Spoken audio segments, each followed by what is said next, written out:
ಇವತ್ತು ಅವರ ಮುಂದೆ ತಲೆ ಎತ್ತಿ ನಿಂತಿದ್ದೀವಿ ಅನ್ನೋದಕ್ಕೆ ನೀವೇ ಕಾರಣ. ಇದು ನಮ್ಮ ಗೆಲುವಲ್ಲ, ನಿಮ್ಮ ಗೆಲುವು.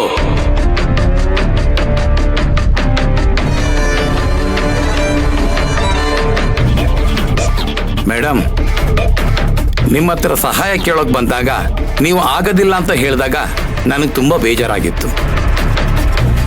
4-5 ವರ್ಷಗಳಿಂದ ಈ ಟೆಂಡರ್ ನಾವೇ ತಗೊಳ್ತಾ ಇದ್ವಿ.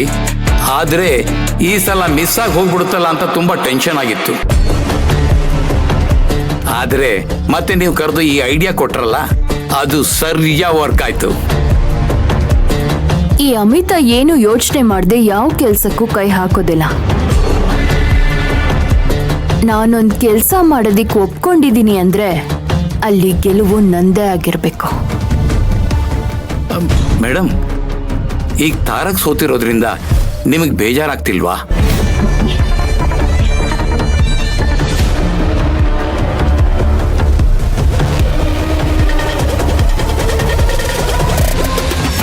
ಆ ಸೋಲನ್ನೇ ನನ್ನ ಗೆಲುವಿನ ಮೆಟ್ಟಲಾಗಿ ಮಾಡ್ಕೊಳ್ಳೋದು ನನಗೆ ಚೆನ್ನಾಗಿ ಗೊತ್ತು ಶ್ರೀನಿವಾಸ್. ಈ ಅಮಿತ ಇಷ್ಟಪಟ್ಟದನ್ನ ಪಡ್ಕೊಳ್ಳೋದಿಕ್ಕೆ ಯಾರನ್ ಬೇಕಾದ್ರೂ ಗೆಲ್ಲಿಸ್ತಾಳೆ, ಯಾರನ್ ಬೇಕಾದ್ರೂ ಸೋಲಿಸ್ತಾಳೆ. ನಿಮ್ಮ ಸಪೋರ್ಟ್ ಯಾವಾಗಲೂ ಹೀಗೆ ಇರಲಿ ಮೇಡಮ್. ಅವ್ರ ಹತ್ರ ಕಮಿಷನ್ ಬಗ್ಗೆ ನಾವು ಎಷ್ಟು ಮಾತಾಡಿದ್ವೋ ನಾವು ಅದನ್ನು ಕಳಿಸ್ತೀವಿ. ಆದ್ರೆ ಅವರು ಕ್ಯಾಶ್ ಬೇಡ, ಗೋಲ್ಡ್ ಕಾಯಿನ್ ರೂಪದಲ್ಲಿ ಬೇಕು ಅಂತ ಹೇಳಿದ್ದಾರೆ. ನಾವು ಅದಕ್ಕೂ ವ್ಯವಸ್ಥೆ ಮಾಡ್ತೀವಿ. ನನ್ನಿಂದ ನಿಮ್ಗೇನೋ ಗೆಲುವು ಸಿಕ್ತು, ಆದ್ರೆ ನಿಮ್ ಕಡೆಯಿಂದನೂ ನನಗೆ ಗೆಲುವು ಸಿಗ್ಬೇಕಲ್ವಾ? ಅದಕ್ಕೆ ನಿಮ್ಮಿಂದ ಒಂದು ಕೆಲಸ ಆಗ್ಬೇಕು.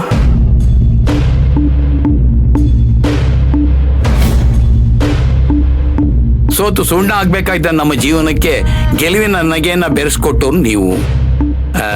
ಇದರಿಂದಾದರೂ ನಿಮ್ಮ ಋಣ ತೀರಿಸೋ ಅವಕಾಶ ನಮಗೆ ಸಿಗುತ್ತೆ. ಹೇಳಿ ಮೇಡಮ್, ಅದೇನ್ ಮಾಡಬೇಕು ಅಂತ.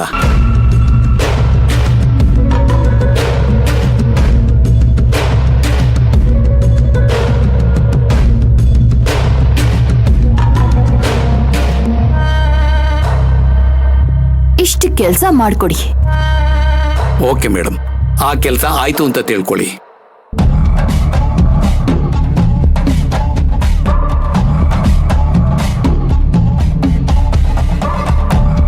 ಮೇಡಮ್, ಇದರಿಂದ ನಮಗೆ ಯಾವ ತೊಂದರೆನೂ ಆಗೋದಿಲ್ಲ ತಾನೆ?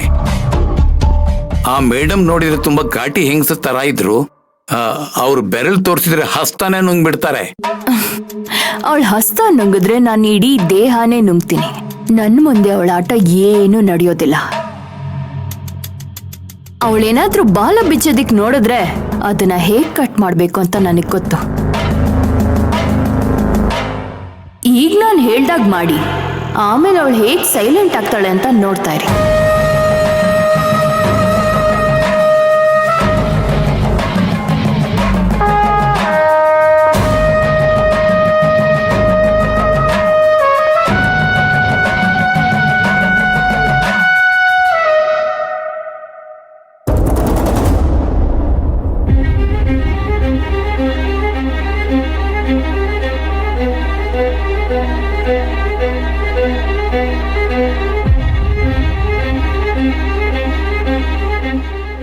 ಅಮ್ಮ, ನಿಮ್ಮಪ್ಪ ಇಷ್ಟೊಂದು ಡೀಪಾಗಿ ಯೋಚನೆ ಮಾಡ್ತಿದ್ದಾರೆ.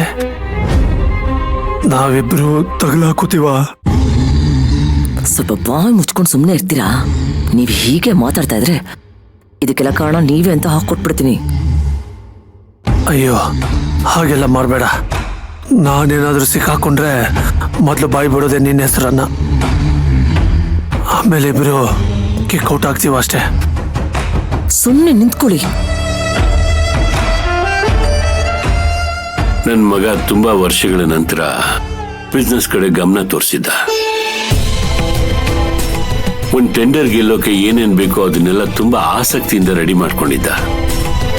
ಅವನಿಷ್ಟೆಲ್ಲ ತಯಾರು ಮಾಡ್ಕೊಂಡಿದ್ ನೋಡಿ ಖಂಡಿತ ಗೆಲ್ತಾನೆ ಅನ್ನೋ ಭರವಸೆ ಇತ್ತು. ಆದ್ರೆ ಆ ಭರವಸೆ ಈ ರೀತಿ ಬಣ್ಣ ಕಳ್ಕೊಳ್ಳುತ್ತೆ ಅಂತ ನಂಗೆ ಗೊತ್ತಿರ್ಲಿಲ್ಲ.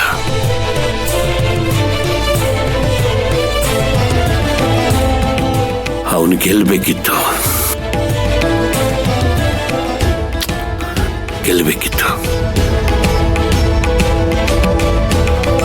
ಯಾರು 10 ರೂಪಾಯಿ ವ್ಯತ್ಯಾಸದಲ್ಲಿ ನನ್ನ ಮಗನ್ ಸೋಲ್ಸಿದ್ದಾರೆ ಅಂತಂದ್ರೆ ಏನರ್ಥ?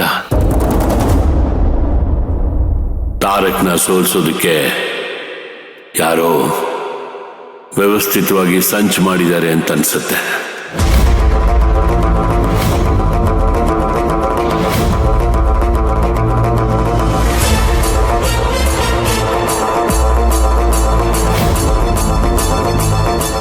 ನನ್ ಕಡೆ ಏನ್ ನೋಡ್ತಾ ಇದ್ದೀರಾ ಚಂದ್ರು? ನಿಮ್ ಪ್ರಕಾರ ನನ್ನ ಮಗ ಸೋಲಿ ಅಂತ ನಾನ್ ಪ್ಲಾನ್ ಮಾಡಿದ್ದೀನಿ ಅಂತನಾ? ಕುಂಬಳಕಾಯಿ ಕಳ್ಳ ಅಂದ್ರೆ ಹೆಗಲ್ ಮುಟ್ಕೊಂಡು ನೋಡ್ಕೊಳ್ಳೋ ತರ ನೀನ್ ಯಾಕೆ ಮಾತಾಡ್ತಿದ್ಯಾ ರಾಜೇಶ್ವರಿ? ಮತ್ತೆ ನೀವ್ ನೋಡಿದ್ ನೋಟ ಹಾಗೆ ಇತ್ತಲ್ವಾ?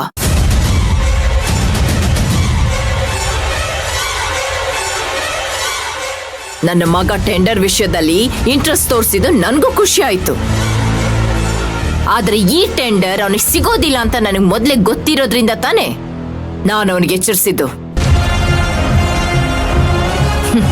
ಆದ್ರೆ ಅವನ್ ನನ್ ಮಾತು ಕೇಳದೆ ಹೋಗಿ ಸೋತ್ಬಿಟ್ ಬಂದ್ರೆ ಅದಕ್ ನಾನೇನ್ ಮಾಡೋದಕ್ಕಾಗುತ್ತೆ?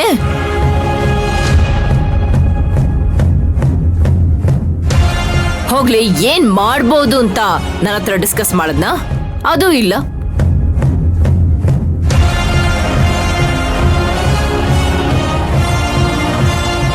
ಅವನಿಷ್ಟು ಚಿಕ್ಕ ಅಮೌಂಟ್ ಅಲ್ಲಿ ಟೆಂಡರ್ ಕಳ್ಕೊಂಡಿದ್ದು ನನಗೂ ನೋವಿದೆ. ಆದ್ರೆ ಏನು ಮಾಡೋದಕ್ಕಾಗಲ್ಲ. ಮುಂದಿನ ಸಲ ಟ್ರೈ ಮಾಡಿ ಗೆಲ್ಲೋದಕ್ಕೆ ಹೇಳಿ.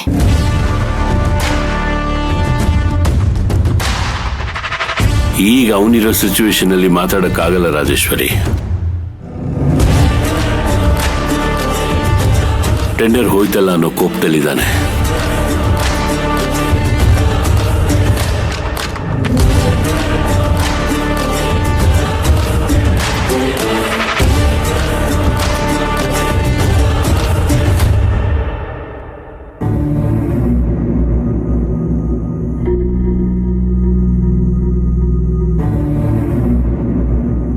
ತಾರಕ್, ಮತ್ತೆ ಏನು ಇದೆಲ್ಲ? ಏನೋ ಇದೆಲ್ಲ ಅಂದ್ರೆ ಏನಿದೇನ್ ವಸ್ತ? ದಿನ ಹೀಗೇನೆ. ದಿನ ಒಂದು ಬಾಟ್ಲು ಹೋಗ್ತಿತ್ತು, ಇವತ್ತು ಟೆಂಡರ್ ವಿಚಾರದಿಂದ ಇನ್ನೊಂದು ಬಾಟ್ಲು ಎಕ್ಸ್ಟ್ರಾ ಹೋಗ್ತಿದೆ ಅಷ್ಟೇ.